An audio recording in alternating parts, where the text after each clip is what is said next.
ومن دعا بدعوته إلى يوم الدين. قال رب اشرح لي صدري ويسر لي أمري واحلل عقدة من لساني يفقهوا قولي. Amma ba'd. Alhamdulillah, segala puji bagi Allah. Hari ini kita dapat bertemu lagi dalam keadaan sihat insya-Allah semua dengan nikmat iman dan Islam yang Allah bagi kepada kita, nikmat kesihatan dan masa lapang yang Allah bagi kita peluang untuk kita menikmati nikmat itu dengan jalan yang Allah redai insya-Allah. Baik, kita sambung perbincangan kita dengan buku Rahsia Wanita Syurga di muka surat 188. 188, tips kedua. Tiba-tiba tips kedua kan. Jadi kalau ingat lagi hari tu rasa macam baru, tapi kalau kita sebulan sekali maknanya dah sebulan. Tapi bila kata minggu ni giliran ustazah, rasa macam baru datang. Ya, alhamdulillah. Ni insya-Allah seminggu Jumaat depan Raya Haji kan, insya-Allah. Jadi mudah-mudahan Zulhijjah ni kita berada dalam tempoh 1 hingga 9 Zulhijjah ni, waktu tarikh-tarikh ataupun hari-hari yang disebutkan sebagai hari yang sangat-sangat mulia dan sangat digalakkan kepada kita untuk memperbanyakkan ibadah. Sebagaimana kita memperbanyakkan ibadah pada bulan Ramadan, maka pada awal Zulhijjah ni kita perbanyakkan juga ibadah. Dan antara ibadah-ibadah yang baik, puasa, sedekah, tu tabung jalan tu hari ni masuk lebih sikit. Sepanjang tempoh sampai kepada Raya Haji tu 10 Zulhijjah, itu afdal untuk kita memperbanyakkan amalan-amalan kebaikan. Jadi kalau boleh dalam tempoh 10 hari kita ni jangan sampai macam hari-hari biasa dalam bab ibadah. Biar ada lebih daripada biasa-biasa. Jadi kalau kita dah lepas dah bulan Ramadan, sekarang kita ada peluang lagi untuk mendapatkan gandaan pahala yang berlipat-lipat kali ganda. Dan juga tidak ada ibadah yang paling Allah sukai pada bulan Zulhijjah ini melainkan daripada menumpahkan darah haiwan kurban. Jadi jadikan kurban sebagai ibadah tahunan yang kita contohi Nabi Muhammad SAW, bahawa baginda selama berada di Madinah 10 tahun baginda tidak pernah miss setiap tahun kurban. Jadi ini mindsetting yang mungkin dalam masyarakat kita fikir korban tu seumur hidup sekali. Macam haji kan. Ada beza kan. Haji ya seumur hidup sekali sebab kita ada kuota, kita ada giliran kan. Kita bukan selalu boleh pergi. Tapi kalau korban itu setiap tahun kita usahakan untuk buat. Dan saya cadangkan kita semua ni yang maknanya bagi yang ada depan saya yang memang ada gaji, maka peruntukkanlah sebahagian daripada gaji kita untuk korban setiap tahun. Dan sebaik-baiknya setiap tahun semakin baik. Maknanya korban kita kan ada tingkatannya. Dan bermula dengan satu bahagian lembu, atau satu bahagian kerbau, atau satu bahagian unta. Dan kemudian kita nak up sikit seekor mula dengan kambing paling kecil kan. Kemudian lebih sikit, kalau ada rezeki lebih sikit, seekor lembu. Kemudian seekor unta tak tahu bila boleh ya. Pasal unta tak ada tempat kita. Tapi boleh kita impikan satu masa nanti kita nak kumpul duit, betul-betul kita nak korban seekor unta. Kita nak buat yang terbaik kan. Betul-betul kalau memang perlu import, tak apalah, itulah korban kita kepada Allah SWT. Planlah dalam hidup kita supaya korban kita dari setahun ke setahun semakin baik. Jangan plan tiap-tiap tahun satu bahagian lembu. Tiap-tiap tahun dulu, kini dan selamanya. Duk satu bahagian lembu tu lah, tinggal naik turun harga je lembu kan. Jadi kita kalau boleh up, kalau tak boleh nak seekor kambing pun, satu bahagian lembu sebenarnya dah hampir sama harga dengan seekor kambing. Beza umumnya harga rata-rata tu dalam beza 100 je. Kalau ambil 2 bahagian lembu, lebih baik ambil seekor kambing. Dari segi afdalnya pun lebih afdal. Jadi kita kadang sebab dah biasa lembu, dan kita pula jenis siapa open korban di surau mungkin ada buka kan korban, kita masuk je, kita dah biasa macam tu kan. Sedangkan sebenarnya dalam bab korban ni sebaik-baiknya adalah kita pilih haiwan korban. Cuma sekarang mungkin kita tak ada keupayaan. Kalau kita pilih pun takut. Baru ni saya jumpa kes, dia nak pilih haiwan korban, tapi sebab tak ada ilmu, jadi dia pilih yang comel. Lepas tu dia pergilah kandang kambing, dia cari yang comel, tak ada. Sebab kandang kambing baunya bau kambing lah kan, bau kambing, bau dia punya bulat-bulat dia tu kan. Lepas tu kena pula dia tengok kambing semua bergolek-golek atas najis dia sendiri. Memanglah binatang macam tu. Mana ada binatang bilik tidur dia asing dengan tandas dia. Kan? Dia memang sekali. Bilik tidur dia situ, tandas dia pun situ, tempat dia main pun situ, tempat dia makan pun situ. Itu binatang. Yang beza dengan manusia. Jadi bila tanpa ilmu, akhirnya dia pilih yang comel. Tak ada lah bulu yang comel. Semua dah bergolek atas dia punya tu kan. Dah jadi colour pun dah berubah. Tiba-tiba datang kambing baru, comel dia kata. Bila datang tak comel. Yelah, bila baru datang bersih. Bila dah duduk kat kandang, dia kotor. Jadi akhirnya tak ada kambing comel. Tahun ni saya tak korban lah. Ni bila tanpa ilmu. Kan? Silap tu. Dia sebenarnya yang disuruh pilih tu kambing yang terbaik berdasarkan kepada sifat-sifat yang telah pun diajarkan dalam Islam. Kan? Kesempurnaan sifat kambing tu maknanya kaki dia tak ada yang tempang, telinga dia tak ada yang serpih, yang maknanya anggota badan dia semua sempurna, lengkap. Kalau boleh kita cari yang sihat, gemuk kan. Tapi gemuk tu kita boleh gemuk kan. Lepas kita beli bawa balik lah, bagi dia makan. Lepas tu bagi makan makanan berkhasiat, elokkan kambing tu. Itu yang terbaik. Dan kalau lembu, kita elokkan lembu tu sebelum kita sembelih dia. Dalam Islam ada kita katakan etika. Dalam kita nak sembelih haiwan, jangan biar haiwan tu kelaparan, lepas tu kita sembelih haiwan tu dalam keadaan dia tengah kelaparan. Sebaliknya Islam ajarkan bahagi binatang tu bahagia. Kan? Dia kenyang, dia cukup makan, semua senang hati, barulah kita sembelih dia. Itu etika. Adab kita dalam Islam ada adab bukan hanya sesama manusia, bahkan kepada seluruh alam ni. Termasuk kepada haiwan, kepada tumbuhan. Bahkan kita ada adab kepada semua objek-objek yang ada di keliling kita. Yang kita tahu dengan buku kita ada adab kan. Buku kita tak boleh letak bawah kan. Walaupun tak berdosa letak bawah, tetapi adabnya kita letakkan di atas. Maknanya kita ada adab. Dengan meja kita tak boleh sepak meja suka-suka hati. Sakit hati kita tumbuk meja. Dan meja tak bersalah. Kita ada adab. Adab kita maknanya kita tidak menyakiti mana-mana makhluk pun dalam dunia ni, melainkan dengan sebab-sebab syar'i. Jadi tu maknanya kita punya target dalam hidup kita. Jadi sekarang ni korban ni jadikan dia sebagai kegiatan tahunan kita tanpa keberatan kita mengeluarkan sebahagian daripada gaji kita tu untuk korban. Atau pulang sekarang nak pilih korban apa. Kadang-kadang bila kita anggap korban tu seumur hidup sekali, jadi akhirnya kita buat tahun ni kita korban, tahun depan nama orang tu, tahun tu nama orang ni, tahun ni kita tukar-tukar nama. Sebab kita ingatkan setiap orang tu kena korban. Macam haji pula. Haji kan nanti badal haji, nanti buatkan haji orang tu, hajikan orang ni. Tak, dia bukan gitu. Jadi kalau kita nak bagi letak nama orang lain boleh, tapi dalam bab ibadah ni jangan sampai kitanya sendiri tak ada bahagian gitu. Maksudnya kita ni tak ambil bahagian dalam bab ibadah. Dalam bab ibadah ni kita kena selfish. Selfish memang salah, memang tak baik. Tapi dalam bab ibadah kita diajarkan untuk mengutamakan diri kita sendiri. Contohnya kalau solat jemaah, kan disuruh soft paling depan. Kalau kita jemaah sama-sama perempuan, soft paling depan lah. Kalau lelaki sama-sama lelaki kan. Kalau lelaki dengan perempuan memang yang terbaiknya yang belakang kan. Jadi normalnya biasanya kita soft paling depan. Jadi dia tak boleh kita kata kita ni tak mau selfish lah. Kita pun silakan sila orang lain lah kali, kita duduk ujung sekali. Dan itu bab ibadah tak boleh macam tu. Dan ataupun kita kata nak bersedekah. Kita ulur dulu tabung kat semua orang kan. Sila sedekah. Kita last kali nak mau masuk, duit dah tak muat dah. Tabung dah penuh. Kan? Jadi saya tak jumpa kejadian tabung tak muat.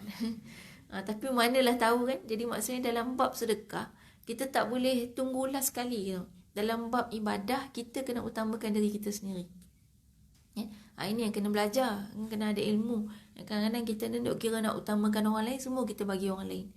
Jadi kadang nak masuk korban dekat masjid, tiba-tiba kita kata tiba-tiba ada saudara kita nak masuk juga. Tu last, bahagian last. Dah tak boleh dah. Orang lain kita kata tak apalah, silalah kamu masuk. Saya berkorban. Berkorban. Itu berkorban yang tak kena tempat. Dan dalam bab ibadah kena berebut. Kan? Jadi itu maknanya konsep dia. Kan? Baik. Jadi itu sikit selingan lah mukadimah untuk kita mulakan Zulhijjah kita ni, menjadikan ibadah kita mudah-mudahan diterima oleh Allah SWT, dan supaya kita tahu bahawa itulah ibadah yang kita nak buat. Kalau boleh mulai daripada saat ini, kita plankan. Memang setiap tahun kita akan korban, tinggal lagi apa yang kita nak korban itu berdasarkan kemampuan kita. Jadi saya ingat kalau dah ada gaji memang tak ada masalah. Kalau orang tak ada gaji pun dia boleh kumpul sebenarnya. Kalau nak korban tu, kalau betul-betul nak lah, sebulan 50 je kumpul. Kan setahun 600. Kalau sebulan 50, sikit je kan. 50 tu korbankanlah baju yang kita teringin sangat nak beli. Baju harga 100, baju harga 50 boleh dapat. Sekarang lagi murah, baju RM10, RM20 pun ada. Kan? Korbankan yang itu, kita kumpulkan duit untuk laksanakan korban pada 10 Zulhijjah atau pada hari-hari Tashrik.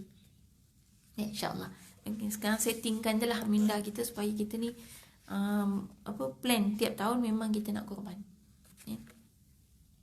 Baik, jadi yang kita nak bincangkan hari ini tajuk, kita tengok-tengok muka surat 188, tiba-tiba tajuk dia tips kedua. Kok lupa, kita ulang balik sikit. Yang hari tu kita bincang sebenarnya ini tips untuk kita mengelakkan diri daripada menjadi orang yang mengumpat. Sebab kita dah tahu dosa mengumpat, kita dah tahu definisi mengumpat. Dan sekarang macam mana kita nak elakkan diri kita daripada jadi orang yang mengumpat.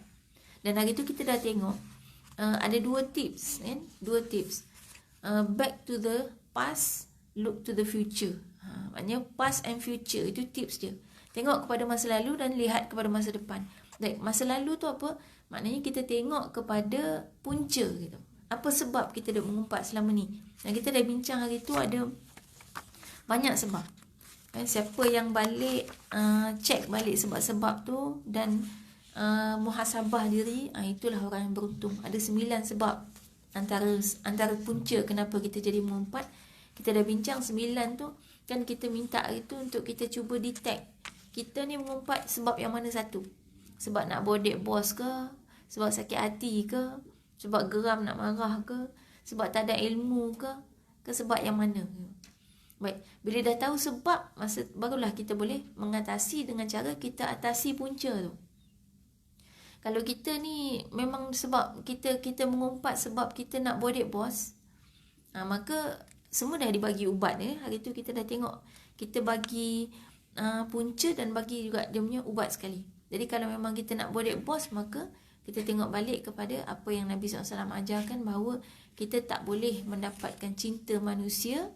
So, kita tak boleh mengejar cinta manusia, sebab cinta manusia kalau kita kejar dengan mendapatkan kemurkaan Allah, itu maka Allah akan marah pada kita dan manusia juga akan benci kepada kita. Kita dah tengok lah yang itu boleh baca balik. Cuma hari ni kita nak tengok tips yang kedua. Baik, tips yang kedua ni tengok masa depan, ke depan. Baik, sentiasa mengingati matlamat sebenar hidup ini, mengingati mati dan fokus kepada kehidupan selepas mati. Dalam kehidupan selepas mati, manusia akan berada di sana selama-lamanya. Maka orang yang paling bijak adalah orang yang sentiasa memikirkan bekalan hidupnya sebagai persediaan menghadapi kematian. Rasulullah SAW pernah ditanya mengenai orang yang paling bijak. Lalu baginda menjawab, aktharuhum lil mauti dhikra wa ahsanuhum lahu isti'dadan qabla an yanzila bihi ulaika al akyas. Yang mereka adalah orang yang paling banyak mengingati mati dan paling bersedia menghadapinya. Mereka lah orang yang paling bijak. Baik, jadi hari ni sebenarnya kalau kita ni hidup tak ingat mati, kita sebenarnya tak bijak. Jadi bijak ni definisi dia jelas kalau dalam Islam. Bijak maknanya ingat mati. Macam mana ingat mati dikatakan sebagai bijak? Kita bukan ingat ni musim-musim COVID ni, bukan kata kalau aku mati macam mana, bukan gitu kan. Ada yang sampai ketakutan kan, ada yang sampai hand sanitizer duduk di setiap sudut rumah dia sebab ketakutan. Sebenarnya dalam rumah tak payah hand sanitizer sebab ada air. Kan kita kan sanitizer tu di tempat yang tak ada air gitu. Dan kita kat jalan ke, kita baru naik kereta ke apa, kita di tempat-tempat yang tak ada air. Baik, ketakutan sangat sampai akhirnya kita jadi hidup jadi gelisah, bukan itu. Tapi maksudnya kita nak dalam keadaan kita bersedia gitu. Itu yang dimaksudkan dengan takut mati. Jadi bijak sebab apa? Sebab kalau kita takut mati, dia akan menyebabkan kita tu bimbang kalau kita mati dalam su'ul khatimah. Kita bimbang kita mati dalam keadaan masih ada amanah yang belum diselesaikan. Dengan itu, maka kita akan bersungguh-sungguh menyelesaikan tugasan-tugasan kita tanpa overdue. Kita ikut deadline sebab kita ingat mati. Kalau berhutang dengan orang, kita cepat-cepat bayar sebab kita bimbang mati dalam keadaan masih berhutang. Kan, maka orang yang hidup dengan cara macam ni, dia adalah orang yang berjaya. Itulah sebabnya, itulah kita katakan punca kejayaan umat Islam satu ketika dahulu. Sebab bagaimana umat Islam tu menjadi golongan yang berjaya disebabkan oleh mereka semua ingat mati. Dengan makna kata, apa pun yang dibuat dalam dunia ni adalah untuk persiapan mati. Jadi saya percaya kalau memang staff sini semuanya bekerja dengan cara ingat mati, semua cemerlang. Tapi bila tak ingat mati, deadline tak ikut, kerja tak siap-siap, punch in lewat, punch out awal. Sebab kita tak ingat semua tu adalah amanah-amanah yang akan ditanya oleh Allah SWT. Waktu kita hidup dengan, kita kata sesuka hati kita. Jadi maknanya kat sini kita kata kalau kita ingat tentang kematian, macam tu juga kita takkan suka-suka untuk buat maksiat dengan mudah. Nak mengumpat, kita fikir nanti kena hisap ni, nanti Allah tanya ni, kita berhenti. Jadi tu maknanya sebenarnya yang ini memang agak payah sebab kita kena setting balik otak kita, setting balik minda kita yang selama ni kita dah terlalu santai dengan kehidupan dunia. Dan memang Allah bagi tahu bahawa manusia ini pada saat kematian semua terkejut. Sebagaimana hari ni kalau kita tanya kepada mangsa-mangsa COVID-19 yang dah terkena, semua terkejut. Dan banyak kan interview-interview yang dia katakan bahawa saya tak sangkalah corona ni akan sampai dalam keluarga saya. Semua tak sangka. Itulah sifat manusia. Sampai kepada mati, walaupun kita semua boleh dibagi tahu kullu nafsin dha'iqatul maut. Kita semua ni akan mati, setiap jiwa manusia akan mati. Tetap saja bila mati kita terkejut. Dan kita tak mahu mati yang kita memang tak jangka kan. Kalau kita kata walaupun umur dah sampai 70, 80, sampai 100 tahun sekalipun, kita masih lagi tak bayang mungkin kita akan mati kejap lagi. Apalagi ni yang umur baru 30-an, 40-an, 50-an ni. Lagilah kita rasa macam masih muda. Yang anak-anak remaja lagilah rasa lambat lagi nak mati. Walaupun kita dah tahu mati tak kenal usia. Tetapi itulah fitrah manusia. Jadi sebenarnya orang yang paling bijak yang boleh ingat saat kematian, dan juga dengan itu kita bersedia untuk kematian. Jadi sebenarnya memang maksiat apa pun boleh diberhentikan serta-merta kalau kita ingat tentang kematian. Cuma nak dapat ingat itulah yang susah. Macam mana cara nak ingat mati tu? Kalau saya suka, saya peribadi memang selalu bawakan topik ni dalam kehidupan sehari-hari. Maksudnya, kalau misal katalah dalam keluarga kita kan, ada yang terlalai lebih sikit kan? Ataupun mungkin tak adalah lalai, cuma mungkin makan tak ingat dunia, sedap sangat. Kita kata, ni kalau mati tengah makan ni macam mana? Maknanya kita at least ada masa-masa tu kita bawakan topik mati tu sepintas macam tu saja. Dan kalau ada yang malas, tiba-tiba malas lah nak bangun sembahyang, kalau mati tak sempat sembahyang macam mana? Kita bawa hanya perkataan-perkataan macam tu, yang kalau mungkin seminggu sekali, 2-3 hari sekali dalam keluarga kita dibawakan isu mati tu, maka insya-Allah dia boleh berada dalam keluarga kita. Kita selalu ingat tentang kematian. Paling kurang ada yang mengingatkan. Ada yang nak degil-degil sangat, kita ingatkan balik. Ni kalau mati macam mana? Ada yang malas nak siapkan kerja, kita kata kalau mati kerja tak siap macam mana? Ataupun kita rasa enjoy, seronok sangat, excited sangat nak pergi berjalan, nak balik kampung. Kalau mati tengah jalan macam mana? Tapi bukan maknanya mati tu menyebabkan kita jadi ketakutan, tak. Maksudnya tak boleh, kan dalam Islam ni sederhana gitu. Kita kena sederhana. Dalam bab perasaan kita pun sederhana. Kita kalau excited sangat bahaya. Kita kena ingat, lubang syaitan, pintu syaitan masuk ke dalam diri kita adalah sebarang perasaan yang melampau. Jadi sama ada kita marah yang melampau, itu jadi pintu. Kita terlampau happy, over excited, terlampau seronok sangat, excited sangat pun boleh jadi lubang dia. Dan terlampau sedih pun boleh jadi pintu untuk syaitan masuk. Jadi perasaan-perasaan melampau tu, itu yang bahaya. Jadi kita kembalikan semula perasaan melampau tu dengan kaedah ingatkan tentang kematian supaya perasaan kita jadi sederhana balik. Jadi ni tak boleh tak, memang kita kena selalu mengaji lah, mai datang pengajian gitu, supaya kita selalu diingatkan tentang kematian. Dan kadang-kadang duduk muhasabah, tengok sikit buka almari baju kita yang penuh sangat sesak tu. Sekali-kali tengok, ni kalau aku mati nak dibawa ke mana baju ni. Setiap satu baju dihisap, ditanya setiap satu baju. Lagi banyak baju, lagi lama soalan.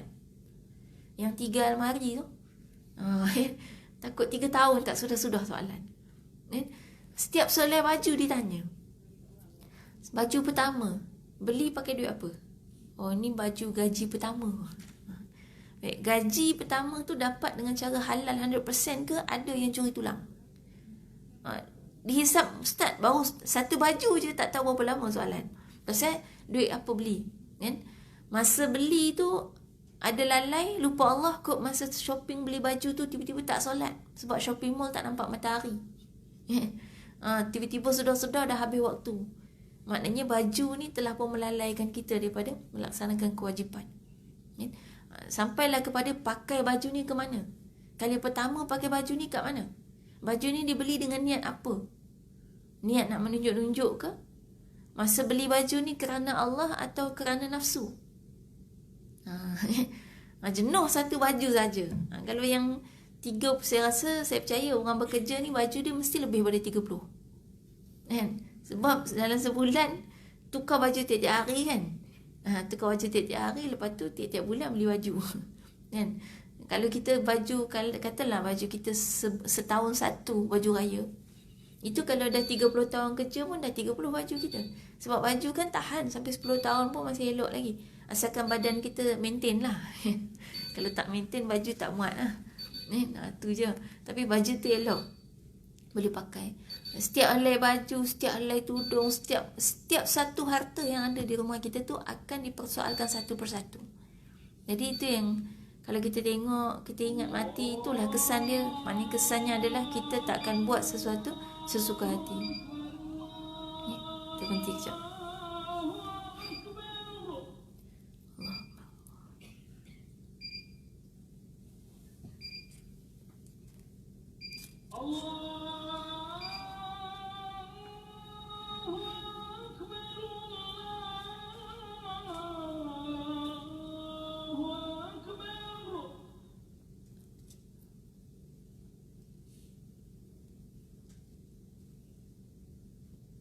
أشهد أن لا إله إلا الله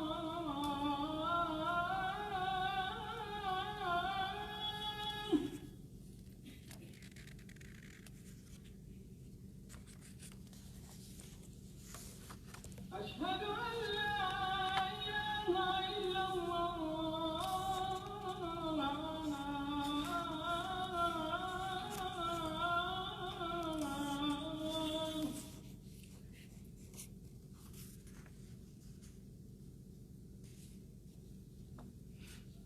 أشهد أن محمد رسول الله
Kita tengok muka surat 189.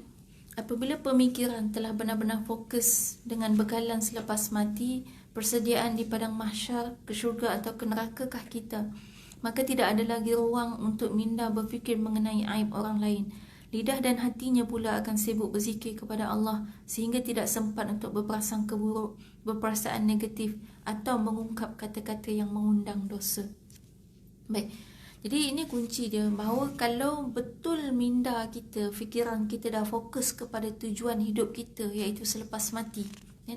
Kita ingat dengan kematian, kita ingat tentang persiapan di padang mahsyar, kita ingat tentang syurga dan neraka, kita berfikir tentang ke mana kita di akhirat nanti, kita fikir tentang adakah Allah ampunkan kita atau tidak, kita fikir tentang kehidupan selepas mati.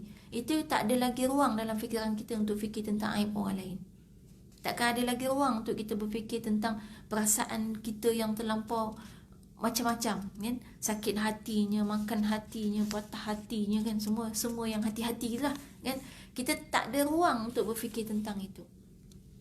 Tapi sebab kita kurang ingat Allah, kita kurang ingat mati, itulah sebabnya kita jadi selalu ingat tentang kehidupan dunia.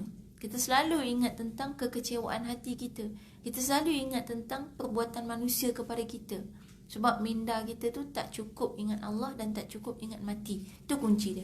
Jadi tak boleh dinafikan bahawa orang yang selalu sangat sibuk dengan urusan dunia, maksudnya selalu sibuk dengan memikirkan hal-hal perasaan kita, kita fikir tentang apa orang buat kat kita, itu memang pasti dan pasti dia adalah seorang yang tidak ingat tentang kematian sepanjang hidup dia. Mungkin kalau dia ingat sekali-sekala bila datang kuliah, tapi dalam keadaan biasa-biasa tak ingat, kan? Jadi maknanya sebenarnya itulah punca sebenarnya kenapa kita jadi mengumpat. Sebab apa? Baik, kita jadi mengumpat sebab ada 9 punca, kan? Hari tu kita tengok. Baik, apa punca daripada 9 punca tu? Sebut sikit 9 tu apa dia? Ingat ke? Sikit-sikit pun tak apa, tak 9 pun tak apa. Apa sebab punca, antara punca kenapa kita mengumpat? Sebab sakit hati. Itu satu, sebab sakit hati. Kita nak meluahkan perasaan kita. Lagi?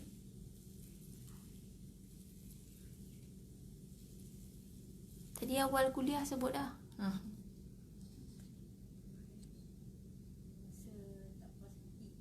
Rasa tak puas hati. Okey. Samalah tu hati tadi. Okey, boleh lagi? Kurang ilmu. Bila kurang ilmu, kita bersembang tak ada ilmu lah, kan? Tak ada ilmu yang nak disembangkan, akhirnya sembang pasal orang. Okey, lagi? Tiba-tiba ada exam pula dah selesai. Ni yang tak mau datang kuliah ni. Dah sesekali exam tak ada markah pun, tapi adalah adalah.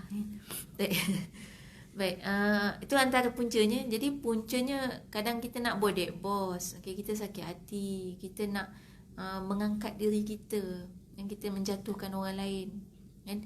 Kita tak puas hati, ataupun kita nak cari kawan, kita nak geng, kita nak geng dengan dia, kita mengumpat sama-sama, kan?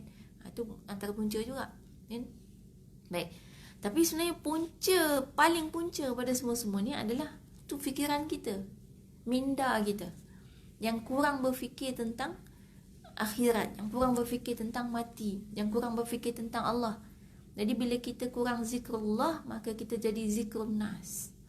Bila kita kurang menyebut nama Allah, maka kita jadi asyik menyebut tentang manusia. Jadi maknanya sebenarnya yang menjadi punca paling punca kepada punca-punca tadi adalah minda kita. Sekarang ni kita nak ubah, nak baiki macam mana supaya fikiran kita ni dipenuhi dengan zikrullah. Jadi sekarang mulakan exercise minda. Setiap kali kita mula nak fikir tentang orang, kita fikir semula tentang Allah. Terus istighfar terus. Aku tak payah fikir pasal orang ni, kan? Kadang-kadang kita tu fikir pasal orang, kita kata kenapalah orang tu sibuk sangat hal orang, kenapalah orang tu suka sangat menyibuk. Kalau dia tak menyibuk urusan aku kan tak apa. Sedarlah pada ketika itu kita pun tengah menyibuk urusan dia, kan? Kan kita dah fikir kenapalah dia tu suka menyibuk. Kan kita tengah menyibuk hal dia tu, kita tengah menyibuk, duk fikir kenapa dia suka menyibuk. Maknanya kita sama macam dia tadi. Faham? Ke tak faham? Macam mana tu? Baik, kita katalah si A lah kan. Kak PA lah, tak ada PA dah kat sini kan. Kak PA ni dia memang suka menyebut hal orang kan. Dia sibuk lah kalau tengok orang muka masam, dia mula nak analisis. Tengok rumah tangga orang bergaduh, dia mula nak masuk campur. Dia kalau ada video-video best tu, dia mula nak forward walaupun gosip-gosip kan. Kita kata sibuk dia pasal hal orang. Kita pun berfikir, kenapalah Kak PA ni suka sangat sibuk hal orang? Yang tak boleh ke dia urus hal dia sendiri? Yang tak boleh ke dia berhenti ni kacau rumah tangga orang kan? Sibuk nak analisis orang lain, nak forward video ni, tak boleh ke? Maka kita perlu sedar pada ketika itu, kita sendiri yang fikir pasal KPA tu tengah menyebut hal KPA. Kita sama dengan KPA. Kalau tidak, kenapa kita fikir pasal dia tu tengah sibuk urusan dia lah kan? Jadi bila kita berfikir macam tu, istighfar cepat-cepat, astagfirullahaladzim, aku pun tak sepatutnya menyebut hal dia. Dia nak jadi macam tu, ikut dia lah. Kita nasihat, okey, kalau jumpa kita nak nasihat, kita nasihat. Tapi tak perlu fikirkan sepanjang hidup kita pun kan? Ada yang kadang-kadang bila kita sakit hati dekat kawan kita tu, kita kata kenapalah dia ni suka sakitkan hati orang sangat, kenapalah dia ni sibuk sangat dengan urusan aku ni. Kita fikir dia tu kadang-kadang 24 jam sebab sakit hati dengan dia. Maka kita tak ada beza dengan dia yang sibuk memikirkan tentang manusia lain. Jadi kalau kita terfikir supaya kita tu tak sama dengan orang lain yang suka menyebut, maka kita sendiri berhenti daripada sibuk memikirkan tentang orang lain, apatah lagi apa yang tidak ada kaitan dengan agama kita, apa yang tak ada kaitan dengan keimanan kita. Itulah yang Nabi SAW pesankan bahawa min husni islamil mar'i tarkuhu ma la ya'nihi, bahawa salah satu daripada tanda keelokan, keindahan Islam pada diri seseorang, akhlak kita tu akan jadi indah apabila kita meninggalkan sesuatu yang tidak ada kaitan dengan kita. Atau dengan bahasa mudahnya, kita tak menyebut. Ini yang paling susah dalam masyarakat kita. Masyarakat kita yang bab menyebut cukup hebat. Dia kalau tak menyebut di alam nyata, dia menyebut di alam maya. Tak siapa-siapa punya posting lah kat Facebook tu di komennya. Dia bukan kenal pun orang tu kan. Kalau yang di alam nyata tu, kalau ada jam, ada accident seberang sana seberang sini jam, itulah tanda-tanda menyebut. Bukan nak buat apa pun, nak ambil gambar upload kat Facebook kan. Ataupun saja nak tengok ada orang jatuh lah tepi jalan, dia berdarah-darah, gitu je. Bukan kita nak tolong. Dan kita kena ingat, kalau kita tak mau tolong, teruskan jalan. Kalau tak tolong, jangan menyusahkan. Menyusahkan macam mana? Jalan jam kan? Bayangkan kalau dalam jam-jam yang ada kat belakang kita tu, orang yang tengah dalam jam tu ada yang nak bersalin, apa jadi? Beranak dalam kereta kan? Kena pula tiba-tiba bleeding. Lepas tu sampailah meninggal dunia. Nak jawab macam mana depan Allah? Bila dicari ni apa punca dia sakit macam ni, punca dia jalan jam. Apa punca jalan jam? Ada ramai yang kaki menyebuk macam kita. Kita salah seorang daripadanya. Kenalah. Kita kena. Atau mungkin ada yang isteri dia lelah, asma kat rumah. Dia kejar masa ni nak bawa isteri dia pergi hospital, tak sempat sebab jalan jam. Jam sebab apa? Sebab ramai penyebuk kan. Itu maknanya, itu kalau kita tak boleh nak tolong. Jadi kalau nampak accident, kita fikir kita tak ada buat apa-apa pun, dan kita tak rasa kita boleh tolong apa-apa, jalan terus. Kalau boleh tengok pun tak payah. Kecuali dah depan memang slow, tengok je lah kan. Tapi jangan sampai kita jadi membuatkan orang belakang-belakang kita jadi slow. Ramainya orang yang suka ambil kisah, ambil tahu hal orang. Internet istilahnya kan, internet bernyawa. Sibuk dengan semua yang ada di keliling kita, walaupun ia tidak mendatangkan apa-apa kebaikan pada iman kita. Jadi Nabi SAW beritahu, kalau betul indah cantik akhlak kita, maka kita tidak akan ada lagi sifat suka sibuk dengan urusan orang lain. Menyebut ni lah yang jadi akhirnya jatuh mengumpat. Jadi tu asal-asal punca. Jadi poinnya adalah kita cuba ingat kepada kematian. Kita kalau rasa rasa-rasa nak mula fikir tentang orang lain, kita ingat balik istighfar cepat-cepat dan kita ingat balik, ya Allah, kalau waktu ni lah aku meninggal, agak-agak amal apa nak dibawa ni? Adakah dengan pemikiran, dengan perasaan yang macam ni kita nak bawa depan Allah nanti? Kan kita akan ditimbang, diukur dengan saat kematian kita. Kan? Bahawa keimanan kita di tahap mana itu adalah bil khawatim, pada kita punya akhir kematian, saat akhir kematian. Itulah nilaian kita. Bukan sepanjang hidup kita ni. Dah. Ujung sekali kita sebelum sakaratul maut, itu apa keadaan kita. Itulah yang akan dinilai. Jadi sebab sekarang ni kita tak tahu. Dan kita takut-takut tengah duk mengumpat tu mati. Maka itulah kita punya nilai kita, dan itulah tempat kita di akhirat. Dan dengan maksiat itu kita meninggal dunia. Na'udzubillah min dzalik. Baik, jadi itu maknanya tips kalau kita nak mengelakkan diri daripada menjadi orang yang mengumpat. Dan saya sangat berharaplah supaya kita hafal. Sebab apa kena hafal? Sebab kalau tak hafal, confirm tak boleh buat. Dia macam kita kata nak buat kek, tak ingat resepi. Lepas tu handphone tak ada, line tak ada, boleh buat tak? Kalau tidak kan cari Google balik kan. Sekarang ni handphone tak ada, line tak ada, orang pun tak ada keliling kita, boleh buat tak kalau kita tak hafal resepi? Tak boleh buat kan. Jadi sebab buku ni saya ingat kalau kat surau ni, buku ni memang tinggal kat surau kan. Dia bukan hak individu kan, dia hak surau kan. Lagilah memang tak boleh nak bila-bila teringat balik semula. Dan nak datang surau kalau hari cuti macam mana? Nak mengumpat hari Ahad. Tunggu dulu, besok nak buka buku semula. Kan tak boleh tunggu. Jadi maknanya kita ingat tujuannya adalah supaya kita tu boleh memperbaiki diri kita sepanjang masa. Dan memang sebenarnya salah satu daripada tips kunci untuk kita kuat ingatan dengan ilmu, yang kita kadang-kadang rasa pelik macam mana ulama-ulama punya kekuatan ingatan yang luar biasa dengan ilmunya. Tips yang utamanya adalah mengamalkan ilmu tu. Bila kita amal, insya-Allah kita ingat. Tengok macam mana budak tadika mengamalkan doa masuk tandas. Ingat sampai tua kan. Dia belajar kat sekolah, balik tu dia doa sepanjang masa. Dan sampai nak tidur pun doa masuk tandas juga. Doa lepas sembahyang, doa nak makan. Dia bercampur aduk. Tapi yang penting doa tu dia buat, dia amal-amal sampai akhirnya lekat dah. Kita pun mungkin doa yang hari ni, doa masuk tandas, doa makan tu semua yang hafal masa tadika dulu.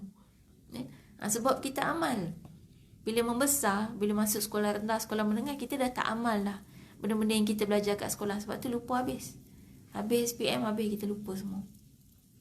Jadi sampai hari ni kan, kunci macam mana kita nak ingat apa yang kita belajar adalah kita amal. Sebab kan, misal kata tadi kita sebut salah satu daripada punca kita mengumpat adalah sebab kita sakit hati. Baik, sekarang kita nak amal dalam hidup kita supaya hati kita ni lebih besar, jiwa kita lebih besar. Jangan mudah sakit hati, jangan mudah terasa hati. Kan kita jadi ingat sepanjang masa, aku tak mau dah sakit hati, aku tak mau dah cepat terasa hati. Sebab nanti aku jadi mengumpat. Jadi akhirnya kita hafal poin tu. Itulah maknanya ulama-ulama ni sampai kalau Imam Tirmizi ni penulis kepada, penyusun kepada kitab Sunan At-Tirmizi, kitab hadis.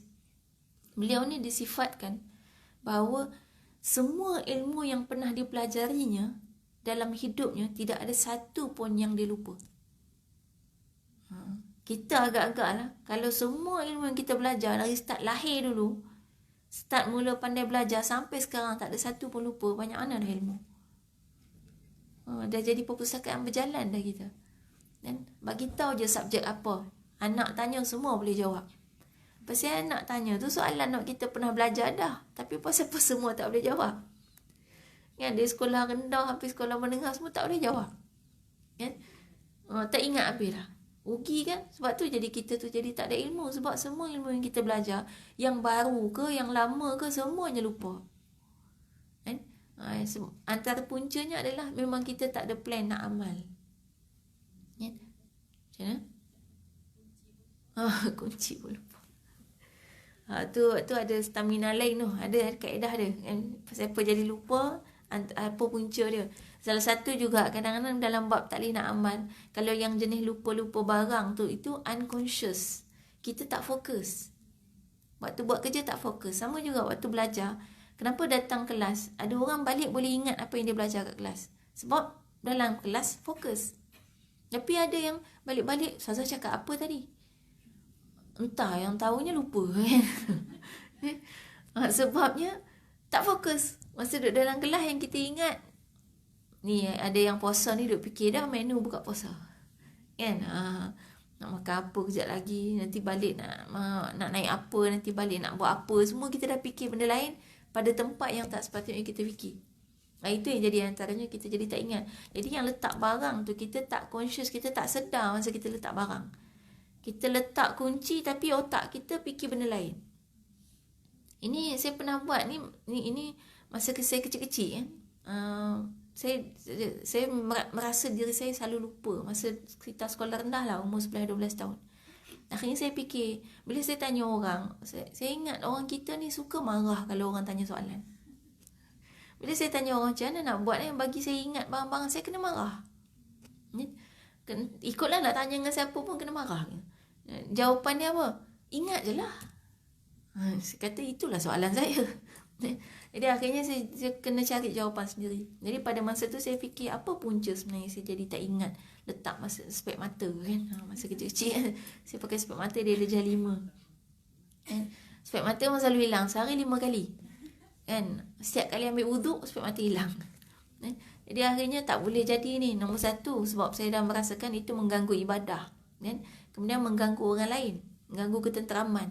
Bila kita tak jumpa spek mata, orang lain pun jadi susah.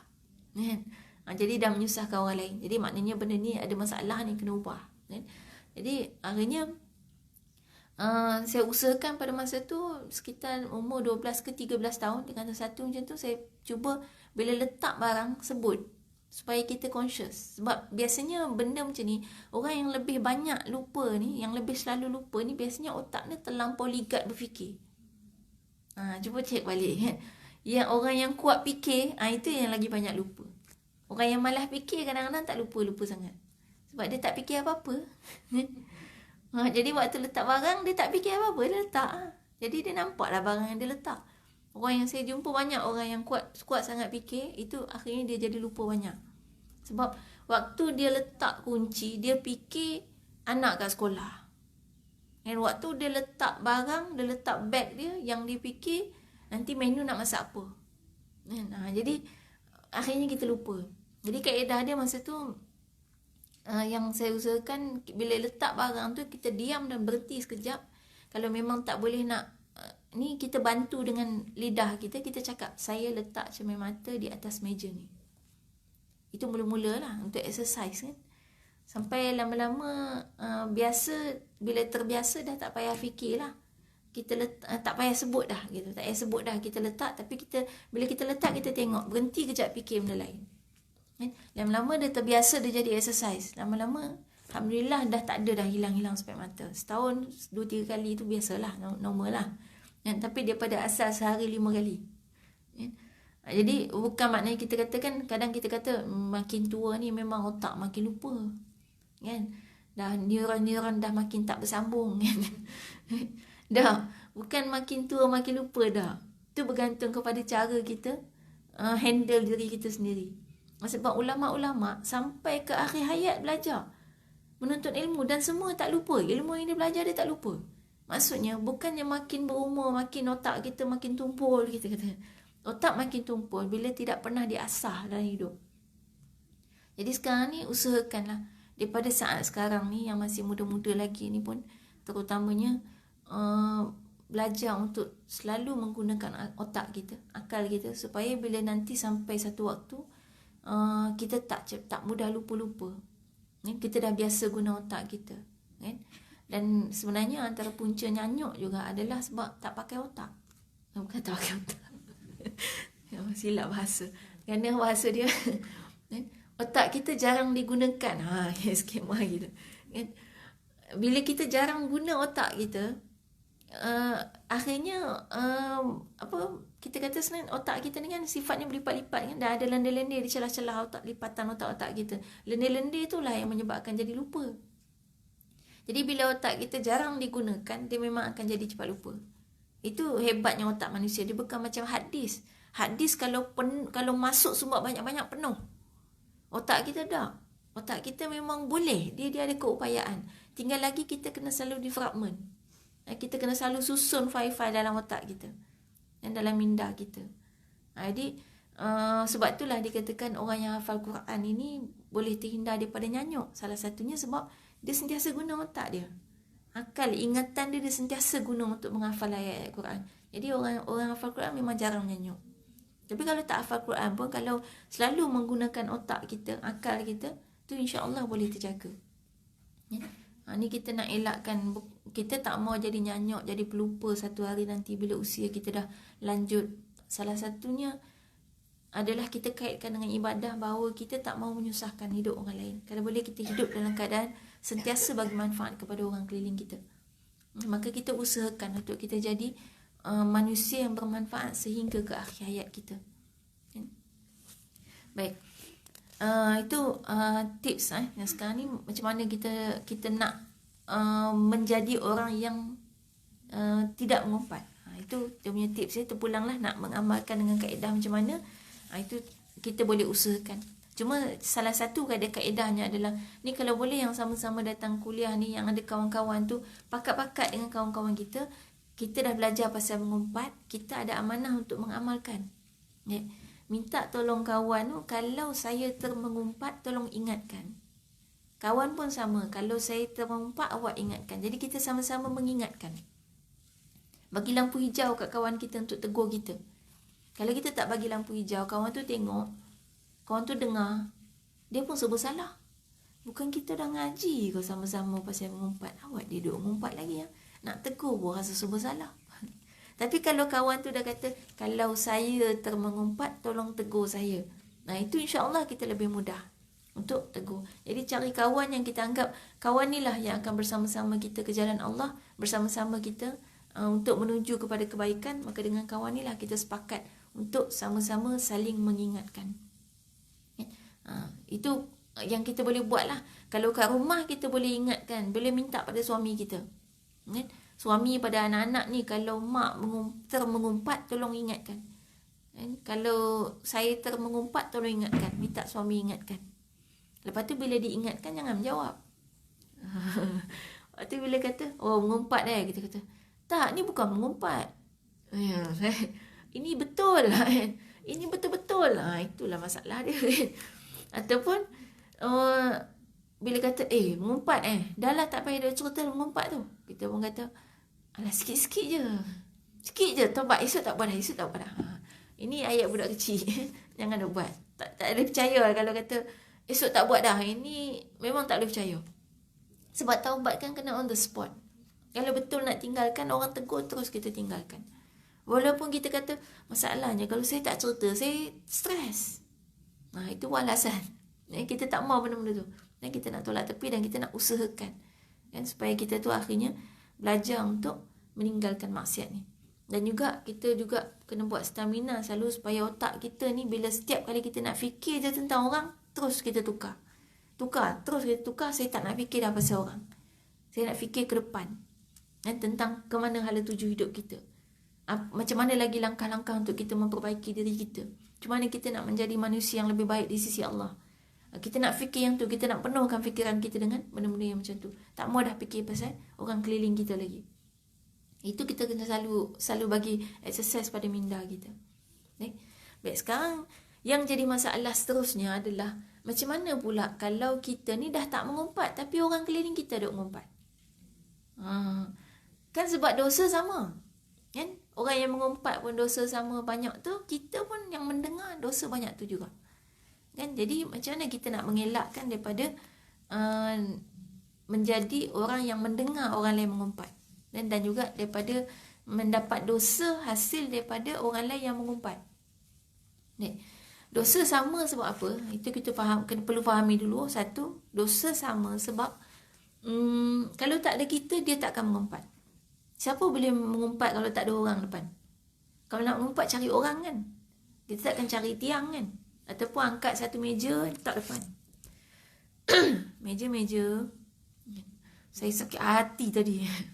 Tak ada orang buat gitu. Itu kalau buat Kejap lagi adalah video orang ambil tu, lepas tu viral kan. Maknanya orang tak buat macam tu. Orang memang mengumpat cari orang. Jadi sebab ada orang maka kita jadi mengumpat. Dan dia mengumpat sebab ada kita yang mendengar. Sebab itu dosa dia sama. Jadi sekarang ni di muka surat 190, macam mana kita nak menjauhkan diri dari menjadi pendengar kepada orang yang mengumpat. Baik, ambil poin utama dulu daripada hadis Nabi SAW. Man ra'a minkum munkaran falyughayyirhu biyadihi fa illam yastati' fa bilisanihi fa illam yastati' fa biqalbihi wa dhalika adhaful iman. Barang siapa di antara kamu yang melihat kemungkaran, hendaklah dia mengubah, iaitu mencegah dengan tangannya, iaitu kuasa. Jika tidak mampu dengan tangannya, maka dengan lidahnya, iaitu secara lisan. Dan jika tidak mampu dengan lidahnya, maka dengan hatinya, iaitu merasakan tidak senang dan tidak setuju. Dan itu adalah selemah-lemah iman. Baik, ini poin utama. Maksudnya, tadi kita kata siapa yang melihat kemungkaran, maka wajib ubah. Siapa yang melihat maksiat, wajib ubah. Baik, orang mengumpat maksiat ke tidak? Maksiat, maknanya wajib ubah. Dan Nabi bagi step untuk ubah. Satu, ubah dengan kuasa. Kalau kita ada kuasa. Kalau tak ada kuasa, kita ubah dengan lisan kita, mulut kita. Kita cakap kan.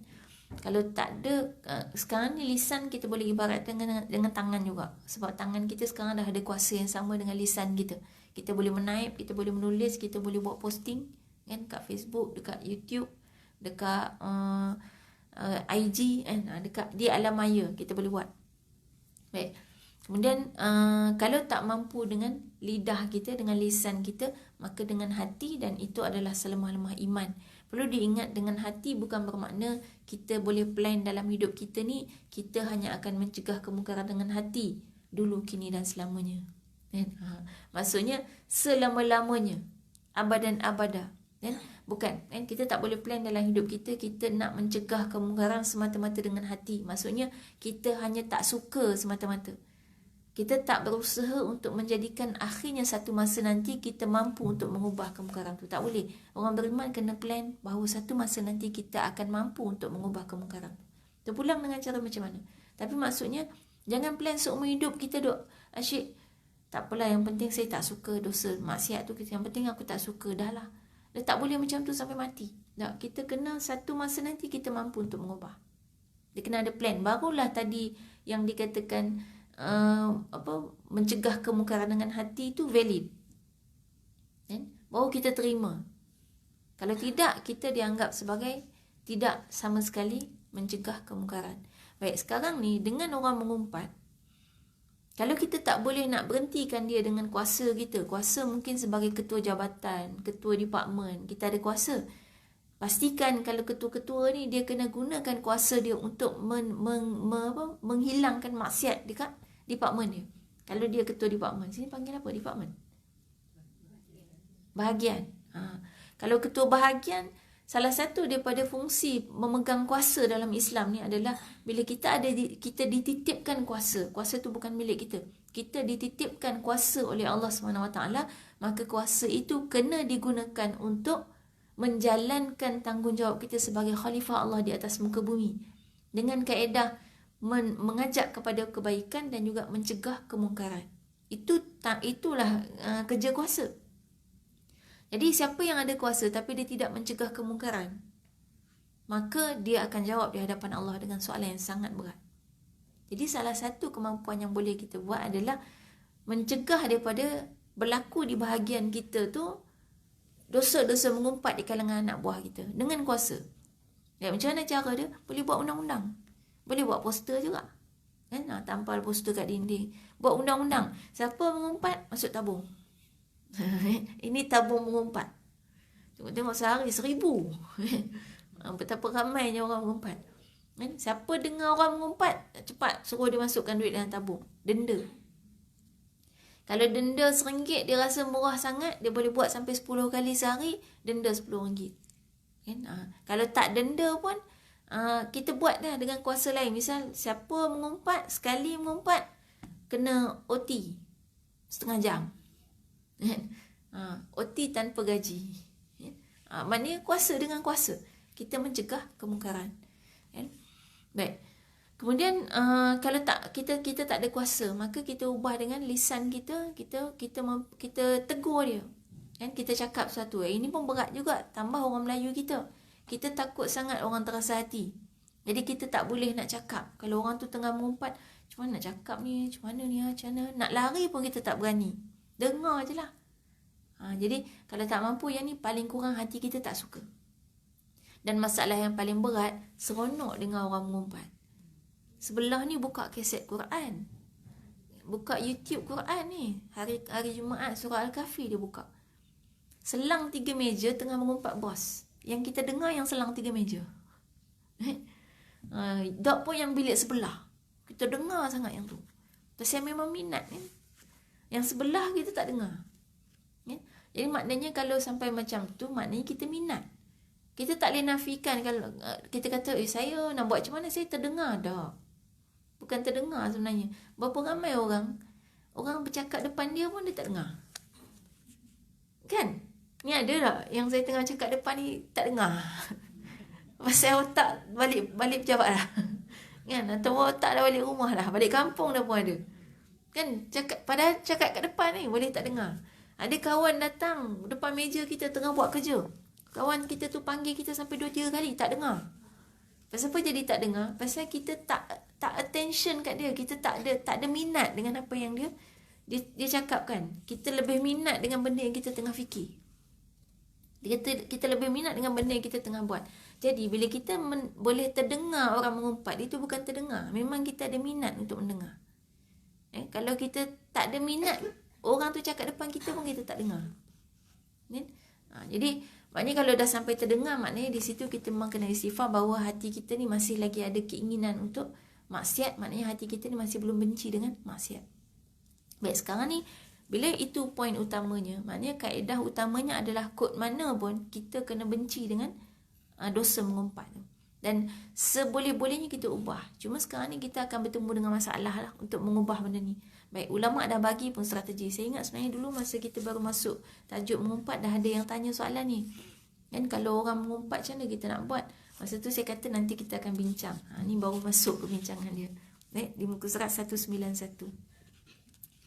Baik, dalam kotak tu yang pertama kita mengubah dengan kuasa. Baik, bagi yang punya kuasa perlu berusaha menjauhkan anak buahnya dari hobi suka mengumpat. Saya letak hobi, saya katakan hobi sebab memang mengumpat ni hobi. Dia duduk masa senggang-senggang dia hobi, dia suka buat gitu. Jadi hobi ni kena dielakkan. Kalau sesekali tu mungkin ada masalah lah, tapi kalau memang duk buat selalu dia hobi. Baik, dengan cara membubarkan majlis mengumpat yang berlaku di hadapan mata. Kalau ada kuasa kita boleh bubarkan. Kemudian mengadakan tazkirah mingguan kepada anak buah. Jadi kalau ada kuasa memang kita boleh buat lah macam ni kan. Sebab ada kuasa lah kita boleh buka surau ni untuk kuliah-kuliah. Cuba kalau kita tak ada kuasa untuk benarkan ustaz ustazah datang bagi kuliah, tak ada kuliah kat sini. Nah, itulah kuasa. Baik, jadi antara isinya adalah tazkirah tentang mengumpat dan sebagainya. Baik, sebagai suami yang punya kuasa, kadang tak ada kuasa kat pejabat, ada suami ada kuasa. Atau kalau perempuan, kalau ibu, dia ada kuasa sebagai ibu. Dia boleh menghentikan cerita si isteri jika kandungan cerita itu hanya mengumpat, sebagaimana yang dilakukan oleh Rasulullah SAW kepada Sayyidatina Aisyah radhiyallahu anha dalam hadis utama bagi bab ini. Ingat lagi tak hadis bab ni?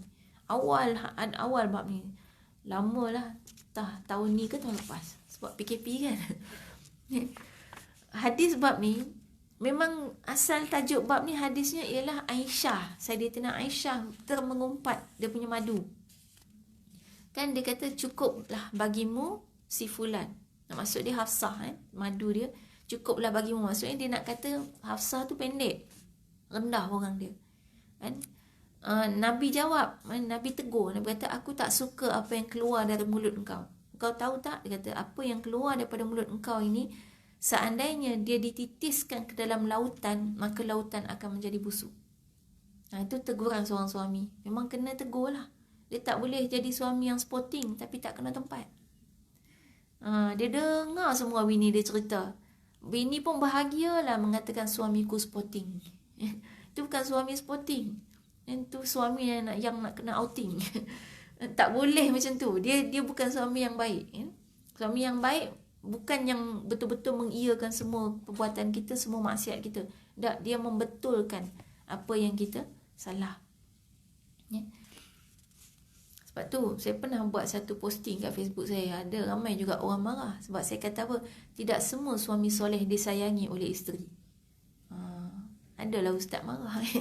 Pasal apa pula saya kata tak semua suami soleh disayangi isteri? Saya huraikan barulah dia lega. Rupanya sebenarnya statement ni membela lelaki, membela suami. Kenapa tak semua suami soleh disayangi isteri? Antaranya adalah ketika mana suami soleh itu menegur isteri dia, membetulkan isteri dia. Isteri benci, dia kata suami dia tak sporting. Baru je nak lepas perasaan, suami kata I mengumpat. Kita kata langsung tak memahami, kita kata. Jadi akhirnya isteri yang tolehah, yang tidak solehah, dia tak suka suami yang soleh. Suami yang soleh membangunkan isteri pada waktu tengah malam untuk solat tahajud. Isteri yang tidak solehah tak suka. Saya baru je tidur, kita kata. Dah kejut-kejut ni apa dia? Solat sunat je pun kita marah. Jadi maknanya kita pun tengok dalam sejarah bahawa isteri Nabi, isteri Rasul sekalipun, suaminya yang paling soleh pun masih lagi ada isteri yang derhaka kepada suami, yang tak suka dengan suaminya sendiri. Itu isteri Nabi Nuh AS. Isteri Nabi Lut pun sama. Jadi itu maknanya sebenarnya ada peranan suami. Jadi kalau ada suami yang membetulkan, menegur kesilapan kita, bersyukurlah. Jangan kata itu suami yang tak memahami. Tak. Itulah suami yang boleh bersama dengan kita sampai ke akhirat.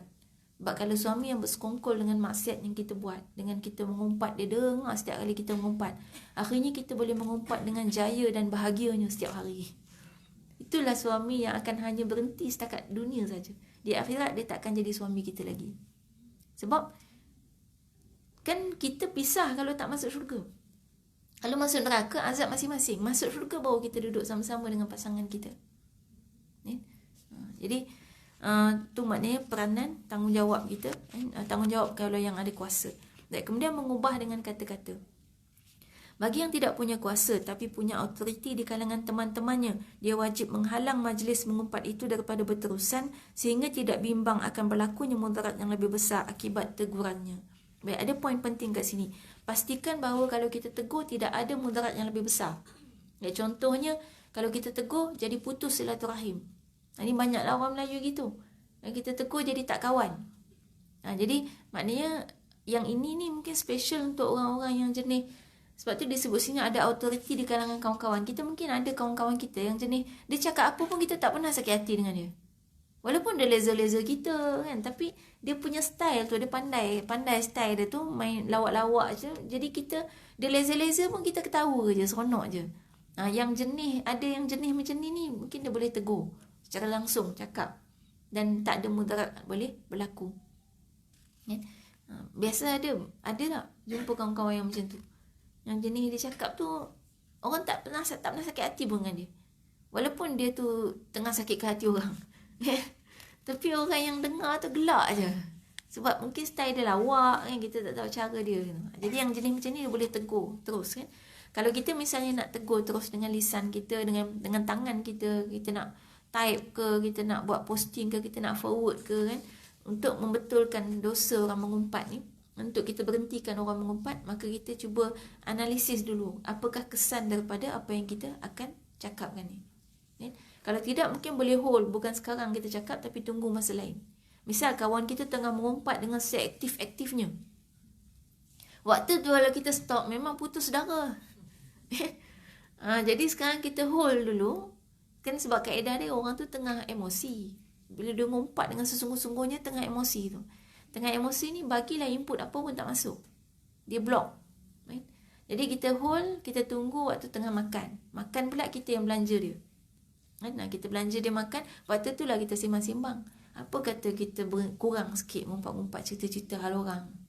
Masa tu, masa kita tengok masa hati dia lembut gitu. Masa tu kita bagi input.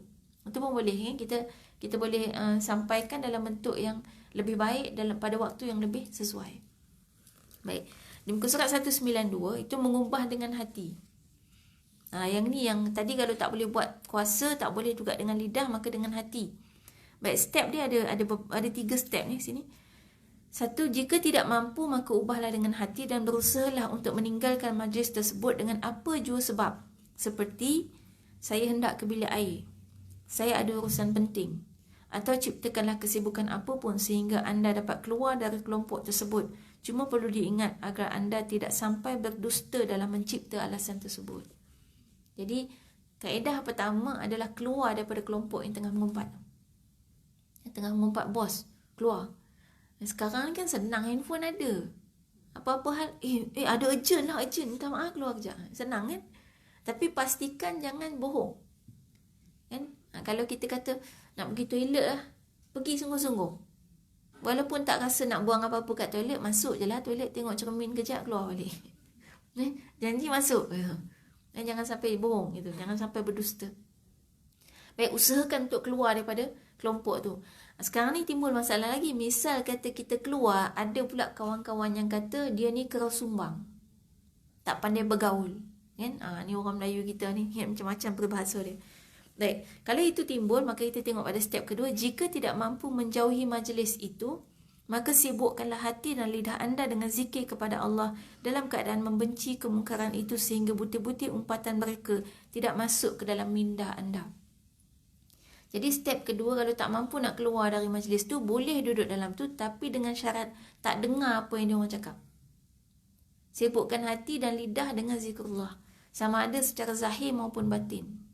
Yang lebih bagus zahir lah. Orang tengah mengumpat, kita pun Astaghfirullahalazim. Orang dengar ni pasal apa ni? Macam perli je. Itu kan kaedah juga kan untuk kita membetulkan. Kalau rasa boleh. Kalau rasa tak boleh nak zahir, maka boleh ikut dalam hati saja. Jadi nampak diam, tapi minda dan juga hati kita berzikir. Jadi kalau orang tengah ngumpat-ngumpat rancak, kita diam. Orang ingatkan kita mendengar, tapi sebenarnya kita tak dengar apa-apa dia orang cakap. Sampai tahap bila dia orang kata, apa pendapat engkau? Pendapat apa? Kalau tiba-tiba, apa pendapat engkau? Itulah aku pun sama. Tu makna dengar. Kalau masih dengar juga, kita pergi pada step yang ketiga. Jika masih tidak mampu, maka memadai dengan menyebutkan hati berzikir kepada Allah sedangkan mulut tertutup. Tadi kita sebut yang tu. Baik, ketika ini anda tidak akan berdosa selagi telinga anda tidak mendengar butir-butir umpatan tersebut kerana sibuk dengan zikir. Tetapi, sekiranya masih mendengar dan masuk dalam minda akan perkara-perkara yang diumpat, maka dosa bersubhat dengan orang yang mengumpat masih belum terlepas. Jadi tadi kalau stay dalam grup tu, pastikan tak dengar. Tapi kalau terdengar juga, nak buat macam mana? Topik terlalu menarik. Jadi akhirnya terdengar juga. Tak mau dengar. Mulut zikir, tapi telinga duk dengar. Kan? Kalau memang tak boleh nak lepas, memang duk dengar juga, memang tak ada pilihan, kena keluar. Kalau tidak, kita tetap akan berdosa. Jadi ni step-step dia. Jelas kan? Maknanya mudah. Kita boleh nampak di mana kekuatan kita. Kalau memang kita lemah, kita tak boleh. Kalau kita duduk kat situ, memang kita akan dengar. Dan kita akan mendengar pasang telinga. Walaupun kadang-kadang siap keluar kot mulut ni, Astaghfirullahaladzim, tapi telinga dengar. Maknanya minda kita masih lagi tak sibuk mengingati Allah. Jadi kalau tak mampu yang ini, maka pastikan kita berusaha untuk keluar. Ini saja pilihan yang ada. Kan?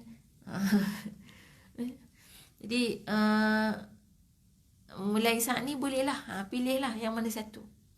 Yang tak ada kuasa, pilih dengan lisan. Lisan kita ada step dia, bukan mesti on the spot. Orang tu buat maksiat, kita ada waktu yang lebih panjang. Terutama bila kawan-kawan kita yang kita selalu jumpa, kita ada waktu yang lebih panjang untuk kita bagi pengetahuan kepada dia paling kurang. Sebab ada yang mungkin tak tahu itu mengumpat. Kita bagi ilmu dulu, itu mengumpat. Dan kemudian step paling rendah adalah dengan hati dan dengan kaedah kita duduk dalam grup tu tapi tak dengar, ataupun kita keluar. Itu saja pilihan. Dia tak boleh duduk dengar tapi minta ampun dengan Allah. Tak boleh. Minta ampun ni kalau benda tak sengaja. Tapi kalau dah dengar orang mengumpat sampai setengah jam, itu sengaja. Okay? Baik, dan penutupnya muka surat 193. Dengan mengumpat mungkin anda merasa puas hati dan hilang tekanan. Tetapi selepas itu anda akan mengumpat lagi dan lagi setiap kali menghadapi masalah. Sampai bila anda akan begitu? Mungkin anda menganggap ia dapat menyelesaikan masalah, tetapi hakikatnya jiwa anda tidak akan pernah tenang dengan sikap itu. Sesungguhnya mengumpat tidak akan menyelesaikan masalah, bahkan menambah masalah di dunia maupun di akhirat. Alangkah indahnya andai anda mengumpat hati yang berpenyakit itu agar menjadi manusia yang lebih besar jiwanya, sentiasa berlapang dada dan selalu sibuk mengingati Allah, sehingga masalah sebesar apapun di dunia ini terasa kecil kerana ada Allah yang maha besar. Baik. Ayat ni ada beberapa poin yang penting.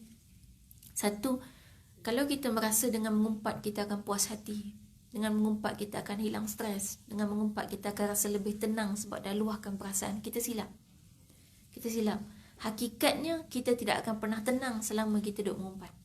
Satu, kita takut Tuhan tu tahu kita mengumpat dia. Risau kita kalau Tuhan tu tahu. Hidup kita jadi tak tenang. Kan? Kemudian bila kita dah meluahkan sekali, kita takkan berhenti kat situ. Kan terbukti kan, selepas kita bercerita tentang suami kita kepada kawan kita, balik kampung kita cerita lagi kat mak kita. Kan? Nanti balik kita cerita lagi kat jiran kita. Nanti jumpa kawan A, kita cerita kat kawan A. Jumpa kawan B, cerita lagi. Kita sebenarnya tak selesai pun masalah. Kan? Jadi kita sebenarnya tertipu kalau kita menganggap kita rasa tenang dengan kita menceritakan masalah tu. Kan? Baik. Cerita tu hanya boleh untuk menyelesaikan masalah. Tapi kalau dengan kawan-kawan kita ni bukan untuk selesaikan masalah. Kan? Kalau sampai 10 orang kita cerita benda yang sama, itu bukan untuk menyelesaikan namanya. Kita tahulah niat kita kan. Dan Allah tahu kan niat kita tu betul-betul nak menyelesaikan atau sekadar nak bercerita. Baik. Itu poin pertama. Dan kita kena fikir sampai bila kita akan jadi macam tu. Dan kita kena ingat kalau sampai hari tua kita dah biasa buat macam tu, maka kita takkan berhenti. Dan daripada muda-muda ni kita selalu buat, kita kena ingat makin berumur, usia kita makin bertambah, kita akan makin sensitif. Jadi kalau sekarang kita banyak mengumpat orang disebabkan perasaan kita yang terasa hati dengan orang, banyak sangat orang kita terasa hati, sensitif hati kita, kita akan semakin sensitif pada hari tua. Dan kita akan menghadapi masalah dalam hidup kita dengan anak menantu. Tu punca sensitif lah tu. Dan baru menantu balik rumah tak buat apa-apa, kita dah merajuk. Dia tak buat apa-apa, kita merajuk. Merajuk kenapa? Sebab dia tak buat apa-apa. Sepatutnya dia buat apa? Sepatutnya dia pergi sapu lantai, dia pergi masak kat dapur, dia pergi kemas rumah. Kita kata dia duduk tak buat apa-apa. Itulah masalah sensitif sangat. Sepatutnya dia kacau kita baru kita sakit hati. Ni dia tak buat apa-apa. Tak buat apa-apa kita sakit hati. Kenapa sakit hati? Dia tak buat apa-apa, dia duduk saja. Dia duduk saja, apa masalah dengan kita? Itu kita kadang bermula daripada masa kita masih usia masih muda ni dah biasa terasa hati, makin berusia makin lagi mudah terasa hati. Jadi kita kena berhenti dan kita kena cuba lebih rasionalkan lagi minda kita, akal kita mengatasi emosi kita. Baik, kemudian kita sebut kat sini bahawa mengumpat ni sebenarnya akan menambahkan masalah kita sama ada di dunia ataupun di akhirat. Dua-dua sekali. Akhirat confirm lah dengan dosa. Tapi dunia pun sama. Mengumpat tidak menyelesaikan masalah. Dia menambah masalah. Masalah apa? Itulah masalah kalau Tuhan dia tahu apa yang kita mengumpat dia. Dan tak putus kawan. Kan? Dia jadi tak suka kita, dia pengumpat kita balik. Tak selesai masalah. Kemudian dan di ujung tu disebutkan tentang sebenarnya kita kata kalau kita sibuk mengingati Allah sehingga masalah sebesar apa pun di dunia ini terasa kecil kerana ada Allah yang maha besar. Ya, kenapa sebenarnya masalah kat dunia ini menjadi besar dalam fikiran kita? Sebab kita kurang merasa Allah maha besar. Kalau Allah tu maha besar, dunia ni tak ada apa-apa. Dunia ni memang tak ada apa-apa pun sebenarnya. Kita biarpun kita nak dapat bonus sebanyak mana pun, bonus kita dapat tu, kalau kita nak happy sangat, excited sangat, bonus kita tu berapa harta kat dunia? Sikit je kan? Sikit. Kalau kita nak sedih sangat misalnya dengan apa yang kawan kita buat kat kita, kawan kita tu satu daripada berapa banyak manusia dalam dunia. Kecil kan? Tak ada apa-apa. Jadi bila kita rasa Allah yang maha mencipta tu sangat hebat, sangat besar, masalah sebesar apa pun kat dunia ni akan terasa kecil. Masalah tu hanya akan terasa besar bila Allah tu kita tak pandang maha besar. Itu sebenarnya kunci masalah dalam kehidupan kita. Kita kadang rasa hidup kita terlampau menderita disebabkan suami kita macam ni, anak kita macam ni, kawan-kawan kita macam ni. Sebab kita tak fikirkan tentang bagaimana kehidupan nabi-nabi yang terdahulu. Kan? Yang kita katakan kalau Nabi Musa AS contohnya, macam mana keadaan dia membela kaum dia, kemudian dia tekan balik oleh kaum dia dan disakiti oleh kaum yang dia bela mati-matian. Kan? Itu lebih sakit lagi. Bayangkan kita tu bela keluarga kita mati-matian, lepas tu keluarga kita menyakiti kita. Jadi kalau kita sekadar sakit hati, ada kawan sakitkan hati kita, itu tak ada apa-apa. Kan tinggal lagi bandingannya, dengan siapa kita nak membandingkan masalah kita. Kalau kita bandingkan masalah kita dengan masalah orang lain, kita akan terasa berat sangat. Sebab kita tengok masalah orang lain sikit. Kita bandingkan pula kehidupan kita dengan kawan kita yang bahagia, kita rasa beban. Tapi kalau kita bandingkan dengan yang lebih daripada kita, maka kita tak ada masalah. Saya sebenarnya dah lepas PKP, bila ditanya pasal nak datang kuliah ni, saya confirmkan kemudian, sebab saya dah tak boleh bawa kereta sekarang. Saya accident sebenarnya sebelum PKP, tulang patah. Jadi kereta saya pun total loss. Dah tak ada dah kereta. Kereta tu baru pakai 3 tahun, kereta baru. Dah takdirnya total loss. Dan yang pada kejadian tu adalah orang keliling yang tengok tu, kira kesimpulannya saya cuma boleh katakan pada masa tu yang saya fikirkan adalah, oh tak apa, saya hanya patah satu tulang, saya ada banyak lagi tulang lain yang tak patah. Jadi saya tak rasa apa-apa. Jadi saya rasa macam, dah lah tulang patah ni nak dibuat apa, gitu je. Pergilah berubat, gitu je kaedahnya. Tapi kalau kita bayangkan, oh tulang aku patah, kan kita jadi menderita. Padahal tulang yang patah satu je, ada banyak lagi tak patah. Sebanyak-banyak tulang kita yang patah sekaligus, takkan patah lebih banyak daripada yang tak patah. Kan? Banyak tulang kat badan kita ni. Banyak. Kan? Jadi kalau kita cedera, setakat misal kata terluka tangan, tu kan yang luka cuma tangan. Banyak lagi anggota kita yang tak luka. Jadi tinggal sekarang ni macam mana kita nak fikirkan pada bahagian yang sakit ataupun pada bahagian yang sihat. Kalau kita fikir pada bahagian yang sihat, insya-Allah tak ada masalah. Lepas tu walaupun patah tulang, minggu pertama lagi saya dah masak-masak kat dapur. Macam biasa. Sebab saya tak fikir tulang yang patah. Cuma kena jagalah. Kan? Saya pakai dah tangan yang tak patah. Sebab yang patah kanan saya pakai tulang ni, selangka. Jadi satu tangan tak dipakai. Saya pakai tangan yang tak patah dalam kuat. Kira saya letakkan main setting saya. Alhamdulillah lah, nikmat ni Allah bagi supaya saya belajar guna tangan kiri. Selama ni saya pernah juga berlatih saja testing nak tulis tangan kiri. Saya tak kidal kan. Tapi saya test tulis tangan kiri, bila dah susah sangat, malas lah. Tapi bila dah terpaksa kan kena juga. Jadi itu nikmat. Ini peluang Allah bagi untuk kita akhirnya belajar memanfaatkan seluruh anggota kita. Dan masa tu jugalah saya merasakan satu nikmat, di mana sebenarnya pada seluruh anggota kita ni Allah bagi lebih dari cukup. Bukan cukup, lebih dari cukup.